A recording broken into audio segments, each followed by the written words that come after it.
Hi guys, magandang araw guys. MC ulit ng MCU Comments. Ngayon ay araw ng Sabado, September 14, 2024. Napaiyak si Regina Garma nung ma-cited in contempt nung fifth joint session ng House. No? Dahil pilit siyang tinatanong ni Congressman Paduano kung ano bang reason, bakit na-cancel yung visa mo from Japan to US. So, dito kasi hindi makasagot si Colonel Regina Garma kung ano ba talaga yung nangyari. Ang sinasabi niya lang talaga is hindi niya alam. No, ang sabi niya is nakuha naman daw siya ng ticket from Philippines to Japan and then Japan to US. However, nung magbo-board na sila, hindi siya nabigyan ng boarding pass dahil sabi daw ng immigration, canceled yung visa niya sa Japan. No? So, Japan, papuntang US. So, panoorin natin ng konti yung clip na to kung paano siya sinight in contempt ni Congressman Paduano. No? Tingnan natin tong video na to. Make a clarification on the motion of Congressman Paduano. Congressman Paduano, is that a motion? Yes. That's a motion. I move to cite in contempt. Sandali lang po, Co-Chair. Abante, give me the time because this is my time. Okay. We will... I move to cite in contempt Ms. Garma for lying and evading questions being asked by the members of this committee and including this representation. So move, Mr. Chairman. Okay, there is... Mr. Chair. There is Mr. Chair. Okay, before I rule... Before that, is that dali lang. Ayan, totoo. Ang gusto lang naman sabihin ni Congressman Abante dyan is pakinggan si Congressman Paduano. Hindi ko alam kung parang nagkakatawanan sila. Anyway, na-cite in contempt si Colonel Garma dyan, si Colonel Garma. And then,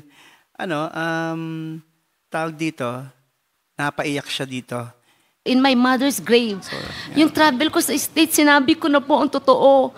I don't even know the answer why my visa was invalidated by... Hindi lang yung visa, Ms. Garma. Pero ang totoo, mga kaibigan, guys, no? Ang totoo, hindi lang dahil doon kaya na-cite in contempt si Garma. Kung mapapanood yung hearing, maraming mga tanong si Congressman Paduano at saka yung mga members ng House regarding sa kung saan-saan, kaya lang talagang evading sa question si Garma. So nangyayari, siguro nabisit na alam niyo naman si Congressman Paduano, action man 'yan eh. Pag hindi ka lang talaga sa kanya nagtanong siya at sumagot ka, hindi alam niya. Kasi alam niyo mga kaibigan ng mga congressman, totoo yung sinasabi ni Topacio. No, so totoo yung sinasabi ng Topacio na yung mga congressman, alam na yung sasagot mo. Alam na yung sagot sa tanong nila. Totoo yung bakit ganon? Kaya sabi ni Topacio, alam niyo naman yung mga sagot sa tanong eh. Bakit niyo pa ako tinatanong? Bakit niyo pa tinatanong yung at pinapahiya niyo? Sa totoo lang mga kaibigan, no? Alam na ng mga congressman ang tanong. Ang sagot dun sa tanong nila. Tinitignan nila kung sasagot ka ng tama. And, isa pa, no? Tinitignan nila kung magsasabi ka ng totoo para baka meron pang mailink na ibang mga official o tao base sa mga tinatanong nila. Kasi unang-una, alalahanan nyo, no, ang ginagawa nila is amendment sa batas.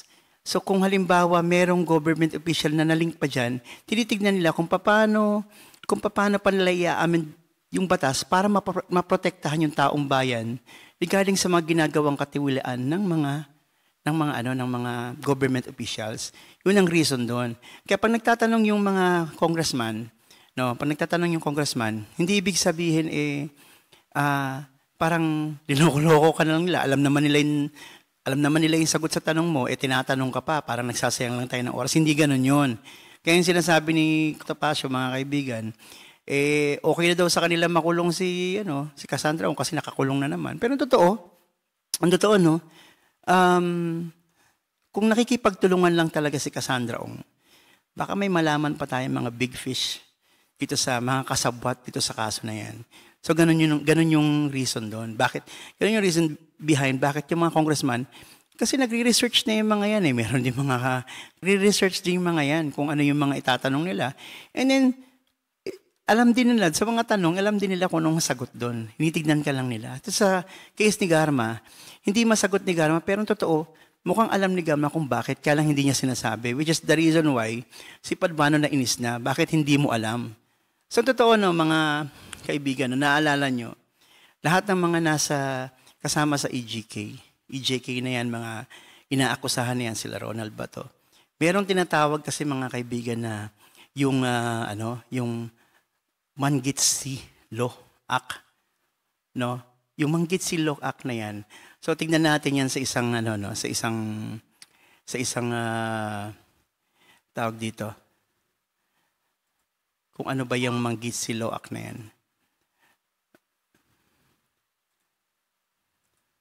Ayan, so, ito yung Manggitsi Law Act, mga kaibigan.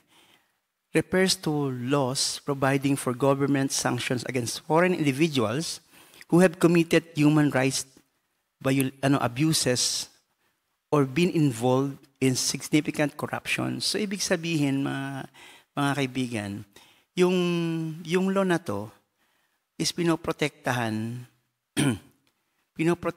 yung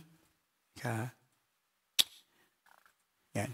So, pinoprotektahan nitong law na to na lahat ng mga accused na mga government officials na hindi makapasok sa teritoryo nila. So, isa si Garma kasi sa mga kasama sa mga akusado sila Ronald Bato, diba? So, malamang ito si Ronald Bato, ganun din. No? Kaya hindi siya makatungtong sa US. Kasi dahil siguro, yung kanyang visa canceled na. So yun.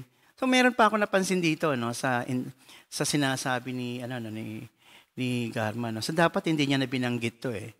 Ito. Yun natin no. Resume.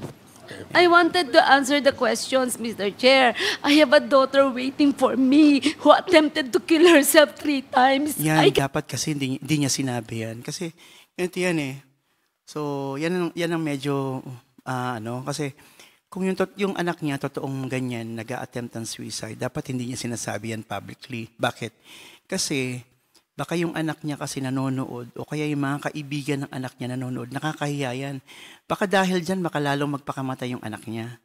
Ba? For example, no, ikaw, halimbawa, pumunta ka sa hearing na ganyan, at hindi ka nakauwi. Pwede mo namang sabihin sa anak mo, anak, baka hindi pa ako makauwi dahil ganyan-ganyan, di ba?